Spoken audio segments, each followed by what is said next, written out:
Lego Mario time! Hello everyone, this is Bricks Ahoy. While the first game console I owned was a Super Nintendo, my close family friends had the classic NES, and I fondly remember spending many hours playing Super Mario 1 and 3. As soon as I saw this set, I knew I had to pick one up for myself, and I figured I might as well review it. Set number 71374, for ages 18 plus, officially containing 2,646 pieces. It retails for $229.99 USD, or $299.99 Canadian. The set features a Nintendo Entertainment System with one controller, Super Mario Bros. Game Pack, and a retro tube-style TV. First, let's take a look at the console, or control deck, as it was officially called. On the front, you'll see many printed tiles for logos and labels, a replica of the power indicator light which does not illuminate, power and reset buttons that can't depress, and two controller ports that you can actually plug the included controller into, but we'll take a look at the controller in a moment. Spinning it around to the side, you can see RCA AV ports, but no cable included to plug it in. If you lift this section here, you'll find a little Easter egg representing World 1-2, showing a mini representation of Mario, the moving platforms, exit pipe, and even the warp zone with 3 warp pipes. On the back, there's a port for an AC adapter, a Channel 3, Channel 4 switch which does not move, and the RF out port. On the final side, there's not much to see, but this is accurate to the NES itself. On the bottom, there is no representation of the expansion port, but it was never officially used, and I doubt anyone's really going to care that it's missing. Now, I want to show off the working cartridge loading mechanism. The cartridge door opens just like the original console, and you can load in a game cartridge and press it down. This spring-loaded mechanism allows you to realistically insert and remove the game cartridge just like the real thing. Opening up the top is encouraged, and you can see that when you insert the cartridge, the rubber wheels add just enough friction to hold the cartridge in place. The spring-loaded mechanism that allows you to load and unload the cartridge works really well, and is a feat of LEGO engineering. You can kinda see it here, but the internal mechanism is mostly obscured, so here's how it works. This T-shaped Technic piece has a brown axle sticking out of it, and it slides freely with minimal friction on 2 tracks. The mechanism works with or without the cartridge inserted. When you want to load the cartridge into the console, you push the tray mechanism downward. The base of the T-shaped Technic part is pushed forward by the slope it comes into contact with until it is stopped by the backside of this cheese slope.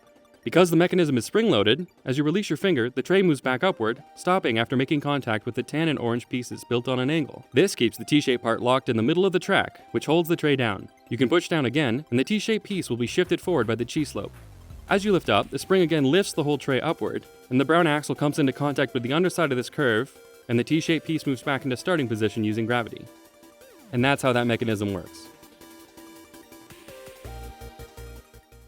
Taking a closer look at the cartridge, or game pack as it was officially branded, you'll see that 2 of the 3 stickers included in this set are used for the Super Mario Bros. Label. Looking below, you can see green inside the cartridge, which is a fun little detail that represents the PCB inside. It doesn't look too great from behind, but I can't really complain. Now let's take a look at the controller. 6 unique prints were used to make the controller look accurate to the real counterpart. None of the buttons depress, and the A and B buttons are a bit too large, but I can't see much room for improvement with the parts LEGO has at their disposal. The way the rubber pneumatic tube that represents the cord stays in place is simple but ingenious. The tube is inserted to a pneumatic T-shaped piece that bulges the rubber out just enough that you can't pull out the cord with any reasonable amount of force. Just like the cartridge, the back of the controller looks a little unfinished, but again, I'm not upset about this. If LEGO had decided to bundle just a console, controller, and the game cartridge together, I think that some people would have bought it, but the console itself is essentially a gray box. The one thing that really makes the set worth picking up is the retro CRT TV included. This faux wood-inspired analog TV is branded low-tech, which is really cute.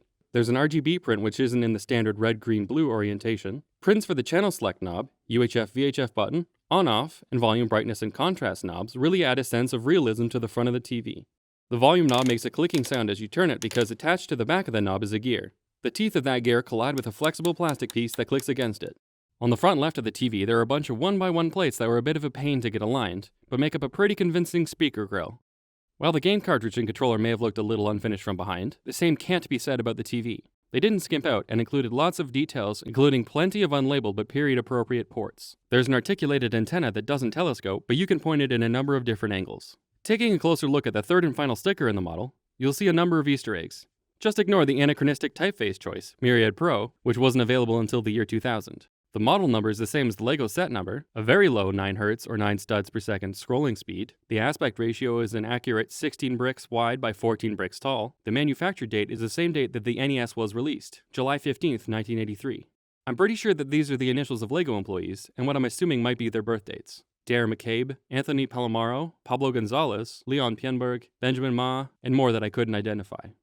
Finally, let's take a look at my favorite part of this set, the screen itself. If you turn this crank on the side of the TV, it will drive a gear train that makes a brick-built LEGO Mario world spin. Mario will run and hop around a looping stylized interpretation of World 1-1. The designers have decided to include this new unique mold for Super Mario. I think a print on a 2x3 clear tile would have worked too, but not as well, and I appreciate the pixelated piece. This clear dome Mario's attached to rides smoothly atop enemies and protruding parts of the scenery, which lifts Mario upwards while gravity pulls him back down to the ground. Building this game screen was a bit tedious, and there were a lot of 1x1 tiles to place in a line. Time consuming, but worth it. The screen is built onto tang treads which create a seamless loop that allows Mario to run along forever with no flagpole in sight. With the screen inside the TV, there isn't much room left over for a motor if you did want to try and motorize this set yourself. This looping screen layout has been optimized to get Mario jumping on enemies, collecting coins and power-ups, and just moving in general, so it's not a very accurate representation of World 1-1. The red Koopa shells didn't even appear in the first level, but they stand out more than green shells would have, so I understand the change. There's prints for the Goombas, Superstar, question mark blocks, a super mushroom, red turtle shells, and 1 coin. The mushroom looks a little weird to me, but I understand the shapes chosen, which allows Mario to maneuver over them. The screen can't scroll backwards. This is accurate to the original game, and is achieved by a Technic pin resting on a gear inside the TV. Advancing the screen the proper direction, this gear spins clockwise, and the pins coast on top of the teeth of the gear.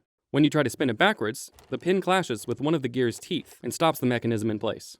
Additionally, the course isn't laid out to allow Mario to traverse it backwards, so without the aforementioned mechanism in place, the model would likely break. But where's the music and the sound effects? Well, if you purchase the separate Adventures with Mario starter course, set number 71360, you can use Mario to make sound and play the iconic music. On the underside of Mario are some lights and a color sensor. When you turn on Mario, remove this plate here, and put him on a special barcode only included in this set, he starts playing the classic Overworld theme song. Then you can move him forward. The scanner underneath him will detect which colored tiles are below him and produce sounds in time with what happens on screen. Blue for jumping on Goombas, green for punching the question mark block, which will occasionally trigger the Starman theme, red for jumping on the Koopa shells, yellow for collecting coins, and orange for collecting the super mushroom. When you're done making Mario jump around the level, he'll play the flagpole fanfare. What a fantastic little bonus. While I do wish the sounds were a bit more accurate to the original 8-bit game, and didn't include voice clips or more modern sound effects, I can't really complain too much. One major disappointment is that Mario is really creepy when turned off, so sadly he doesn't look very good on display. I wish they would have included a slot to insert a piece of paper with his face printed on it, or something else to make him seem less creepy when turned off. But oh well. So that's just about everything the set can do. I'm glad that none of the vibrant colors used inside the builds are visible through the seams of the final model, which does sometimes happen in other LEGO models and can be pretty detracting from the overall appearance. Now let's go back through the builds and look at the differences from the original source material.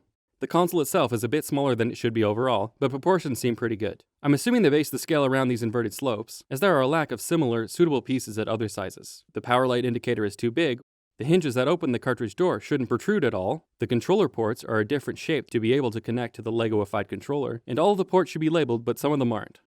The cartridge is noticeably smaller than its physical counterpart, and has a suggestion of ridges but not enough to be completely accurate, and is missing the slightly embossed triangle. Because it's printed on 2 separate stickers, to avoid seams, they spread some things out. The Action Series logo should be up a bit higher. The Nintendo branding didn't have a white background at the time. I feel like the brick blocks are the wrong hue. The movement streak lines have been simplified a bit. There were a couple of different variants of the real cartridge produced, with different trademark and registered trademark symbols in different places.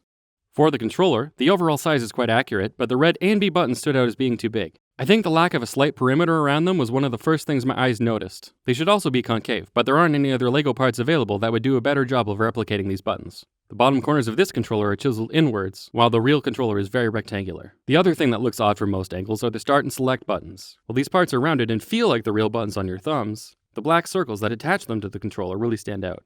And that's it for the comparisons. One final thing that may be worth noting. A number of fans seem to think this official set is a copy of a fan-designed model. Back in April of 2019, Beyond the Brick uploaded a video to YouTube of a mock design by Brandon Jones. His model consisted of a vintage TV with scrolling screen, an articulated Mario figure, an NES console, and a controller. I personally believe that this was a case of parallel thinking, and I don't think the LEGO Group intentionally copied a fan design. This isn't the first time, however, that LEGO has been accused of copying, and I could make a separate video essay about parallel thinking in relation to LEGO if there's enough demand for it. And that's just about everything I can think to say about this set. Even though I never owned an NES and I never did pick up the NES Classic, this set was a day one purchase for me and I couldn't be happier with the final product. I highly recommend picking up the set if you like what you've seen and have the spare cash lying around. That's it for me. If you like what you saw, feel free to like and subscribe. If you didn't, feel free to tell me about it in the comments below. Thanks for watching and have a great day. See you later.